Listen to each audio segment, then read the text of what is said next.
meus queridos alunos, estamos de volta e após breve intervalo. Primeiro bloco bem curtinho, né, André? 1 hora. Deveria ter sido 30 minutos, já fizemos aí 1 hora atualização legislativa. Analisamos o pacote antifeminicídio e também, na sequência, a Lei 15.035. Colegas, agora vamos fazer uma atualização jurisprudencial. Essa atualização eu gosto de mostrar para o aluno, né? Até onde vamos? Vamos até o informativo 1162 do Supremo, que é o último do ano passado, informativo 837 do STJ e jurisprudência em teses, vamos até o número 250, tá? Então isso é o que vai ser trabalhado. Professor Renato, mas você vai mostrar tudo que aí constou dos informativos? Não. Óbvio que a gente faz uma pincelada do que tem de mais interessante. E para fazer isso, pessoal, eu aproveitei a atualização que eu fiz para esse livro, para o nosso manual de jurisprudência. Para quem não conhece, uma obra de leitura rápida, que é bem objetiva, onde nós analisamos todas as súmulas criminais do STF e do STJ, todas as teses fixadas em repercussão geral e recurso repetitivo, e todas as decisões proferidas em controle concentrado de constitucionalidade, sendo que o livro é dividido em 4 matérias: direito penal, processo penal, execução penal e legislação criminal especial. Então vale a pena aí, fica a sugestão para vocês. Vamos lá? Primeira novidade jurisprudencial: regra de direito intertemporal aplicável ao ANPP. O ANPP, colegas, que foi introduzido pela Lei 13.964, pacote anticrime, está hoje lá no artigo 28A do Código de Processo Penal. E já, me perdoem, e já há um tempo havia uma discussão quanto à regra do direito intertemporal. Porque o que é o ANPP?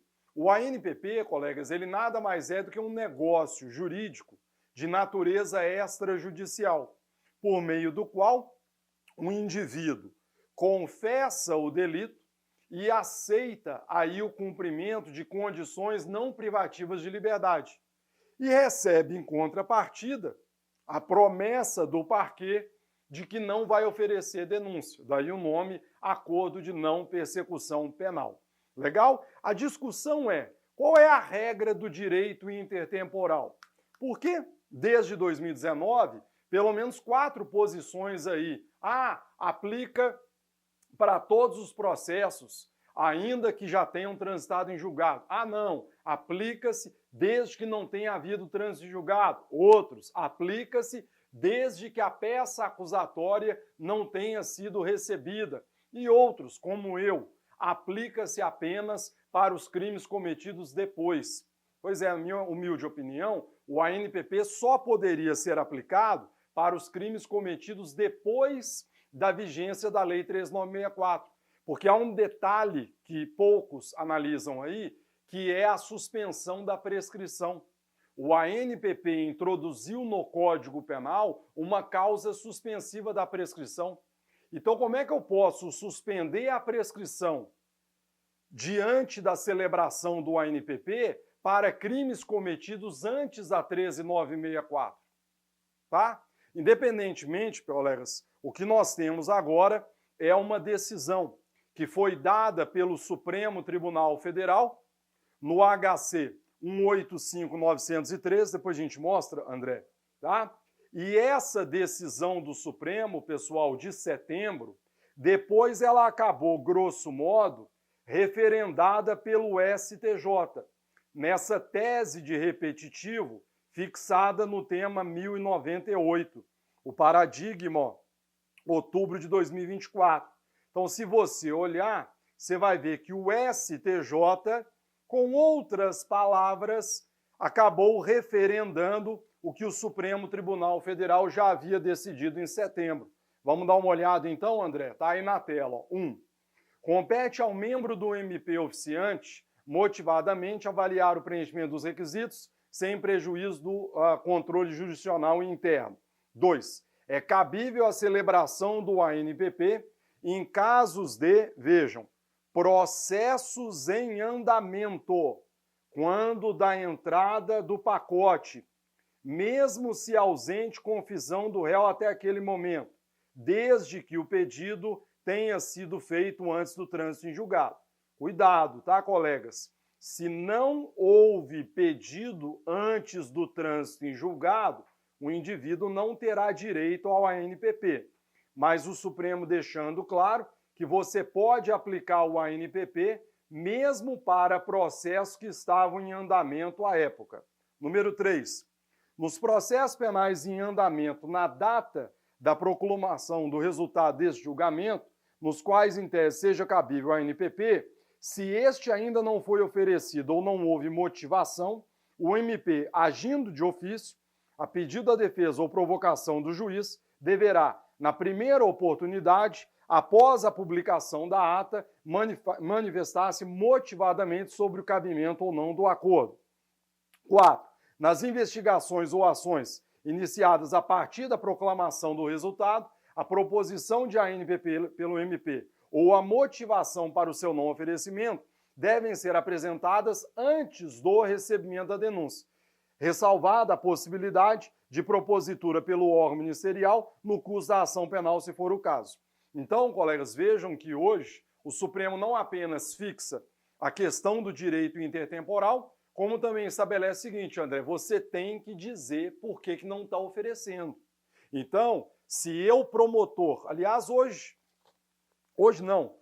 ontem fazia uma denúncia e fazia exatamente isso. Então, a gente oferece a denúncia e já oferece uma outra manifestação dizendo por que o ANPP não está sendo oferecido, permitindo-se assim não apenas o controle jurisdicional, mas também o controle interno feito pela instituição. A decisão do Supremo, como disse há pouco, ela acabou sendo referendada pelo STJ na tese de repetitivo 1098. Aí, ó, a ANPP, negócio, possui natureza, no que diz respeito à possibilidade de composição entre as partes, com um fim e natureza material em razão da extinção. É interessante porque ninguém fala sobre a questão da suspensão da prescrição. Provavelmente porque ela foi colocada dentro do Código Penal e não no 28A do CPP. Diante da natureza híbrida da norma, repare que não vão falar da prescrição. A ela deve se aplicar o princípio da retroatividade da norma benéfica, pelo que é cabível a celebração do ANPP para processos em andamento, ó, a decisão do Supremo, mesmo se ausente confissão do réu, desde que o pedido tenha sido feito antes do trânsito em julgado.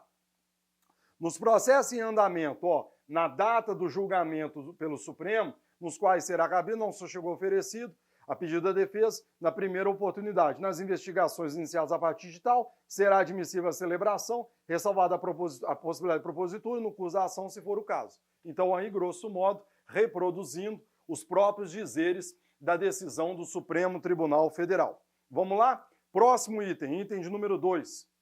Colegas, compartilhamento de dados cadastrais com os órgãos de persecução criminal e disponibilização de meios técnicos para a localização de vítimas e suspeitos sem necessidade de autorização judicial prévia. André, comigo aqui são dois tópicos que são oriundos da mesma lei, mas são coisas distintas. A primeira delas é o compartilhamento de dados cadastrais com os órgãos da persecução criminal. Isso aqui foi introduzido no Código de Processo Penal, no artigo 13A. E não é, por assim dizer, uma grande novidade. Isso aqui foi incluído em 2016, e por que não é uma grande novidade? Porque, na verdade, pessoal, você já tem dispositivos semelhantes na Lei de Lavagem de Capitais, aqui incluído em 2012, e na Lei das Organizações Criminosas, de 2013. E, André, o que esses dispositivos prevêem? Veja, nos crimes previstos, então vai estabelecer quais são os delitos, sequestro, extorsão mediante sequestro, parará, e crimes também do ECA. o membro do MP ou delegado de polícia poderá requisitar de quaisquer órgãos do poder público ou de empresas privadas dados e informações cadastrais da vítima ou de suspeitos. Então, sempre se discutia, André, se isso seria ou não constitucional, se você poderia requisitar esses dados cadastrais sem autorização judicial prévia. A gente sabe que no Brasil, e é uma opinião própria, ninguém nega a importância da sua vida privada, da sua intimidade. Mas, meu amigo, pense bem, dados cadastrais. Esses dados cadastrais aqui citados, e nesse ponto, a lei de lavagem, ela é até mais precisa, porque ela fala quais seriam esses dados: qualificação, filiação e endereço. Meu amigo, a depender do caso concreto, essas informações já estão disponíveis no próprio Google. Você digitar lá, né? E quando não disponível no próprio Google, a gente sabe que, lamentavelmente, contra a nossa própria vontade, elas são comercializadas pelas empresas que trocam esses dados, vendem esses bancos de dados sem a nossa aquiescência. O que a lei passou a prever?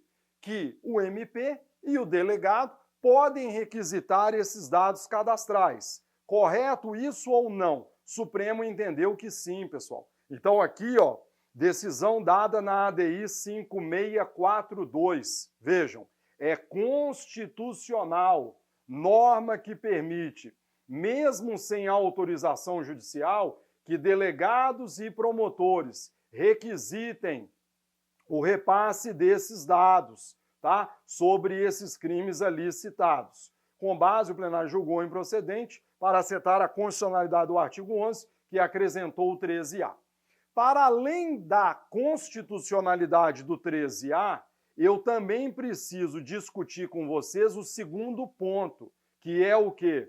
A disponibilização de meios técnicos para localizar vítimas e suspeitos sem autorização judicial prévia. Aqui, André, em amarelo, entra o que nós vulgarmente chamamos, no dia a dia policial e no dia a dia ministerial, das chamadas herbes. O que é herbe, André? Será que a sua esposa sabe o que é herbe? Pois é, André, né? Torcer que não. A herbe é a estação radiobase. Grosso modo, e entendam que eu sou um leigo na matéria, pessoal, eu dou aula de processo penal. A herbe, André, é uma antena. É uma antena a qual o seu aparelho celular se conecta quando em uso. Então é você imaginar que aqui onde nós estamos, no Swiss Park, deve ter alguma antena próxima. Então, se você requisitar a companhia a informação, a companhia vai dizer que no dia tal, no horário tal, o celular estava na zona da herbe, tal, do Swiss Park. Então, assim, André, só para ficar claro isso, é óbvio que a informação ela não é precisa a ponto de dar a localização exata onde você estava. Mas ela é capaz de dizer que você estava numa região da cidade, que você estava num local e não em outro. Isso aí é muito comum, às vezes, em investigações, que às vezes o cara está sendo acusado de um crime de homicídio. Ah, você matou o Xandinho. Não, não fui eu não, porque eu estava em Brasília na hora do crime. Aí eu quebro a herbe dele e demonstro não só que ele não estava em Brasília, como que também na hora da execução do delito, o celular dele estava na esquina não, mas na herbe da casa do Jaluca. Legal? Quer dizer, é um instrumento interessante de investigação. Essa herbe, ela passou a constar do Código de Processo Penal por conta desse 13B. Vejam vocês, que foi incluído pela Lei 13.344, a mesma lei que acrescentou o 13A. E qual é o problema? Dá uma olhada no 13B. Se necessária a prevenção e repressão de crimes relacionados ao tráfico de pessoas, o membro do MP ou o delegado de polícia poderão requisitar mediante autorização judicial, as empresas prestadoras de serviços de telecomunicações ou telemática que disponibilizem imediatamente os meios técnicos adequados, como sinais, informações e outros, que permitam a localização da vítima ou dos suspeitos do delito em curso. Veja, sinal significa posicionamento da estação de cobertura, setorização e intensidade de radiofrequência. Então, pela leitura do 13b caput, o acesso às informações da ERB dependem de autorização judicial. Tudo bem, só que agora acompanhem comigo. Na hipótese que trata o caput, o sinal não permitirá acesso ao conteúdo da comunicação. Então, André, eu posso saber onde está a ERB, né, do seu celular, mas eu não posso ter acesso ao conteúdo da comunicação. Então, uma coisa é saber a qual ERB o seu celular estava conectado. Outra coisa é uma eventual interceptação telefônica. Aí é Lei 9296. Continue comigo. Que dependerá de autorização conforme disposto na lei. Acabei de citar. 2. Deverá ser fornecido pela empresa de telefonia móvel no período não superior a 30 dias, renovado por uma única vez. Para períodos superiores, será necessária a apresentação de ordem judicial.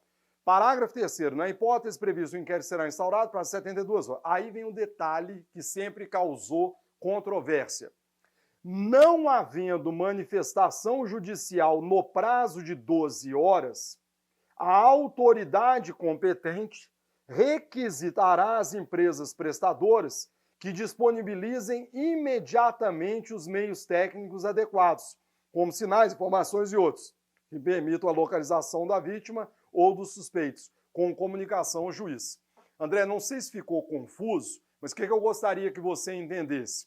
Que para que eu, promotor, para que o colega delegado tenha acesso a esses dados, pela letra do 13b, caput, haverá como regra necessidade de autorização judicial. É a regra.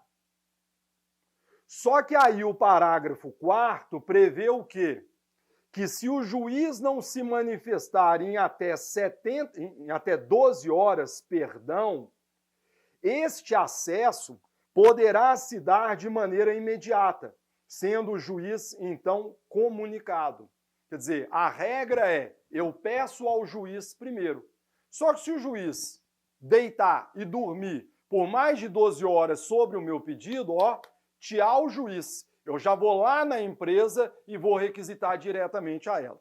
Este parágrafo 4º sempre provocou controvérsias, porque diziam, peraí, como é que o mero decurso do prazo pode tornar desnecessária a autorização judicial? O tema foi parar no Supremo. E aí, mais uma vez, pessoal, vocês vão olhar na tela para mim, por conta da decisão dada naquela mesma ADI 5642. Está na tela. Decisão dada aí em abril, publicada agora em agosto de 24. O que o Supremo decidiu? São passíveis de requisição sem controle judicial prévio, mas sempre sujeito ao controle judicial posterior, a localização de terminal ou e-mail de cidadão em tempo real por meio de ERB, por um período determinado e desde que necessário para reprimir os crimes contra a liberdade pessoal descritos no 13A. O extrato de ERB, os dados cadastrais de terminais fixos não figurantes em linha telefônica, o extrato de chamadas, o extrato de mensagem de texto e os sinais para localização, após o decurso do prazo de 12 horas constante do parágrafo 4º. Então, colegas, muito interessante essa decisão, porque o Supremo, André, entendeu o seguinte, os crimes são de gravidade absurda. E é óbvio que você se preocupa com a proteção da intimidade da vida privada. Só que o problema, meu amigo, é que o tempo urge. Então, quantas crianças, por exemplo, não desaparecem aí num belo dia, né, uma pessoa tem aumentado demais aqui em São Paulo, André, e acho que não é exclusividade nossa, não, crimes como extorsão mediante sequestro, né? A saidinha de banco, quer dizer, banco ninguém vai mais, mas estão pegando muita gente, saída de shopping, supermercado, Pix e assim por diante. Então, uma pessoa que é sequestrada, um crime como esse, pessoal, qual é o problema? Você vai pedir autorização judicial para ter acesso à herb daquele aparelho celular? Não dá, cara. Vai demorar demais isso. Então o acesso precisa ser o quê? Mais rápido. Tudo bem, 12 horas, se o juiz não se manifesta em até 12 horas, aí então não há necessidade, o controle judicial passa a ser exercido a posteriori. Beleza? Decisão importantíssima, que não tenho dúvida vai cair em provas de delegado e também em provas do Ministério Público. Continue comigo, item 2.3.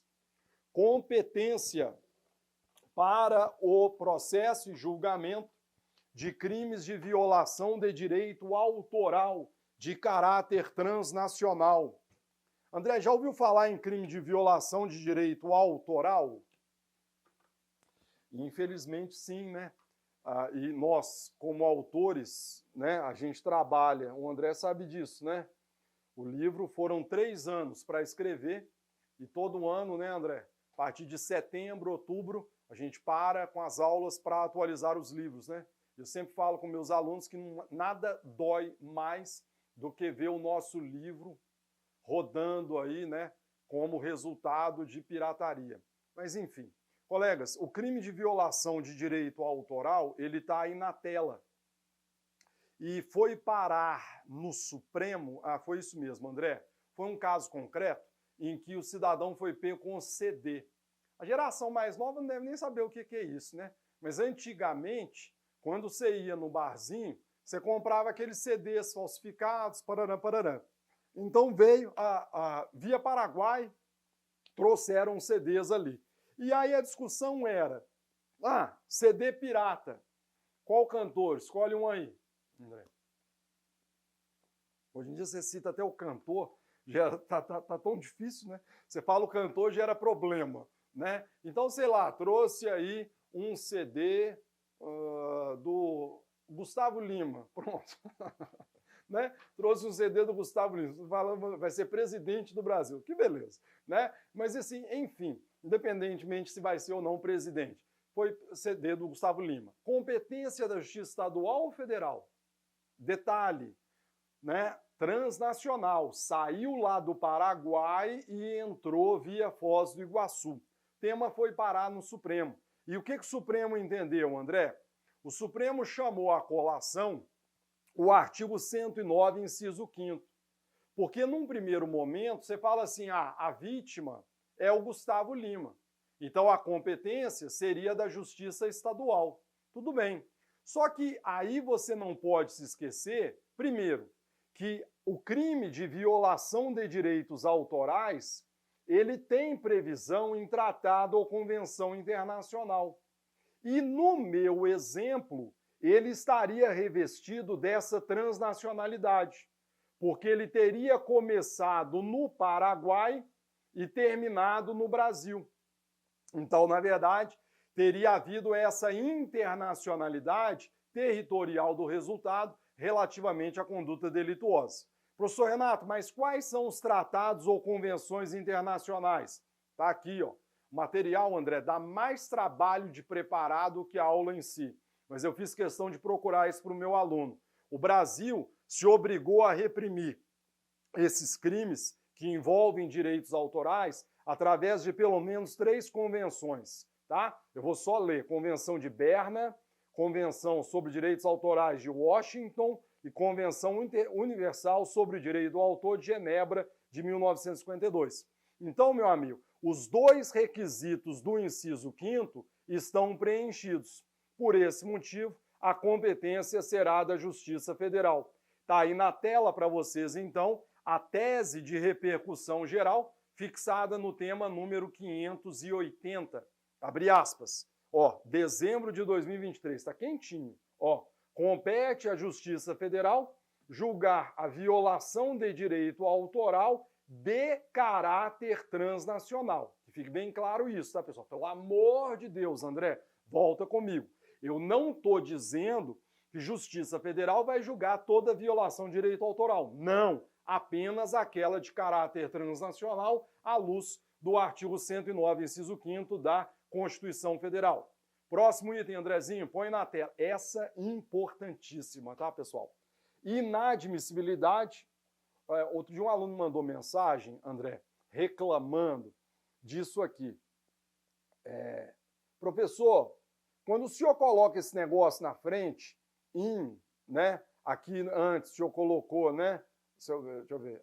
Esse aqui eu coloquei, ó. Pode pôr na tela aí para nós. Ah, não coloquei nesse não, né? Então, às vezes eu coloco des, tal. O professor fica confuso, porque eu não sei se é o ou se é o admissibilidade. Aí o professor acaba com isso. Eu falei assim, ô companheiro, me ajuda aí, meu amigo, me ajuda a te ajudar. Eu coloco isso, é só para você, assim, ter dúvida. E aí eu te ajudar a solucionar a dúvida. Porque a controvérsia era isso, pode ou não pode? Qual é a discussão? Admissibilidade ou não da confissão extrajudicial colhida informalmente e fora de um estabelecimento estatal e possibilidade de utilização para fins de condenação. André, posso usá-lo como voluntário obrigatório no meu exemplo? Aí o André fala assim, pô, professor, né? Pode ou não pode? André, assim, vamos dar um exemplo. Vamos imaginar que você caiu na tentação do capeta e cometeu um desvio conjugal, certo?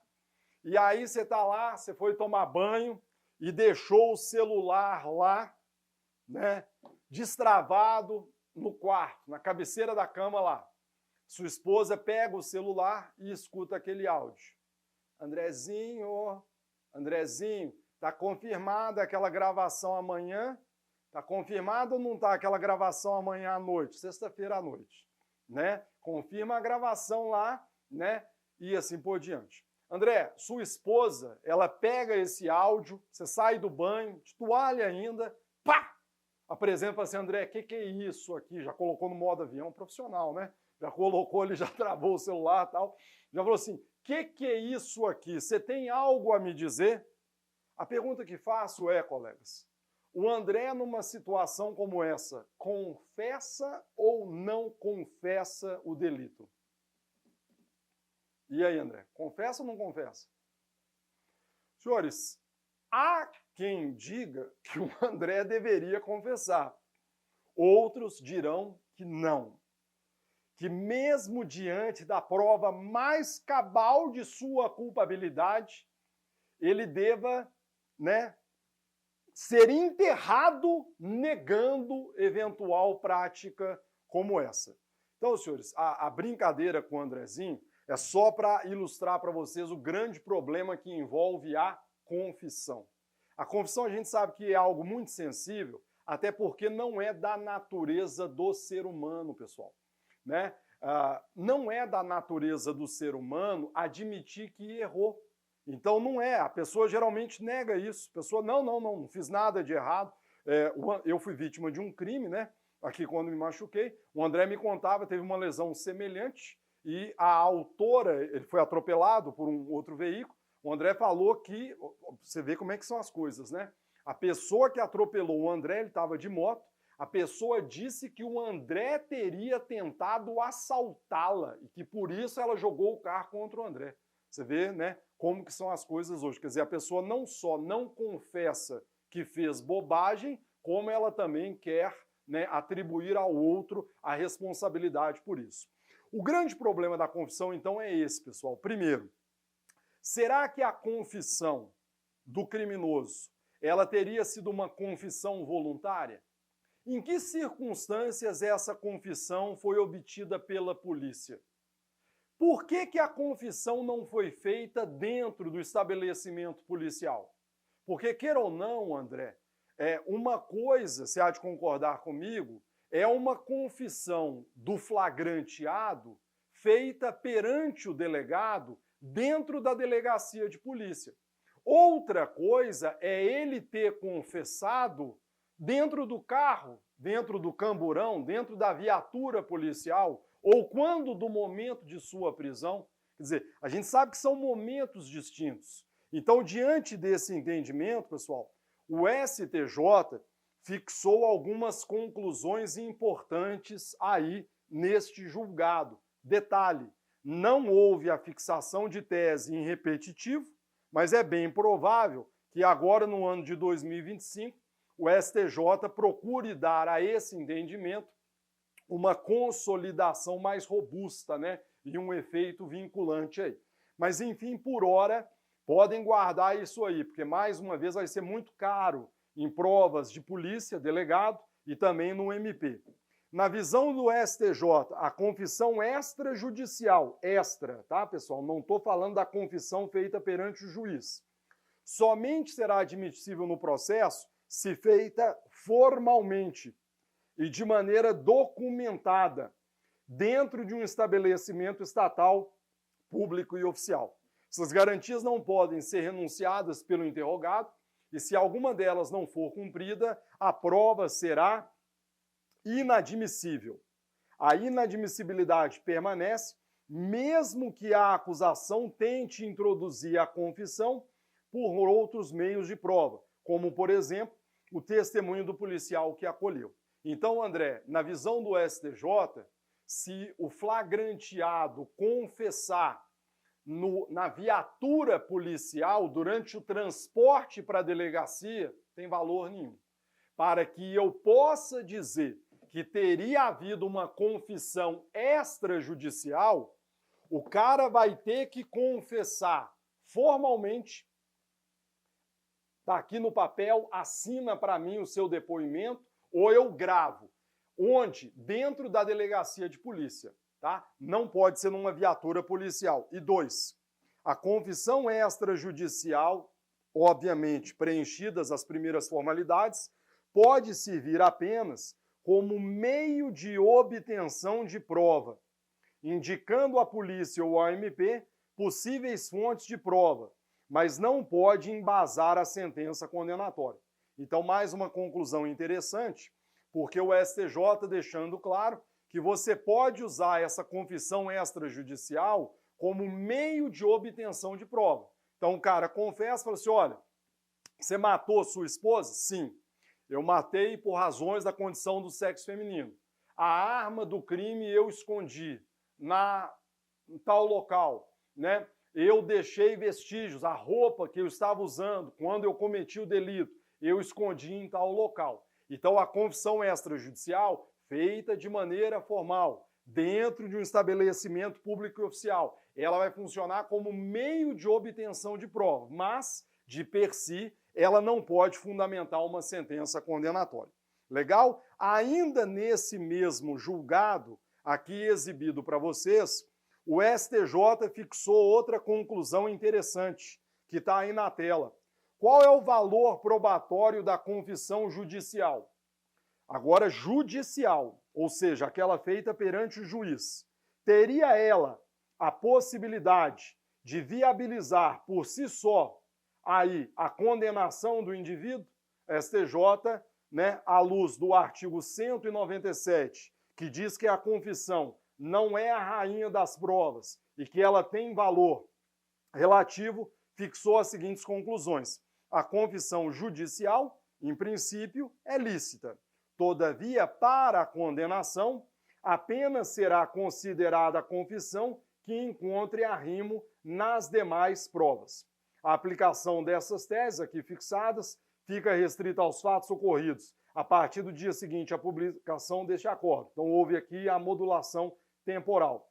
Ainda que sejam eventualmente descumpridos seus requisitos, qualquer tipo de confissão judicial ou extra confere ao réu direito a atenuante. Aí já é matéria do Clebão falando sobre a incidência ou não da circunstância atenuante lá do artigo 65, 3, letra D do Código Penal. Legal? 36 minutos, vamos fazer o nosso segundo intervalo, a gente volta para mais um bloco, tem mais coisas. Teria até mais, André, de atualização, mas não só mais um bloquinho aí, né?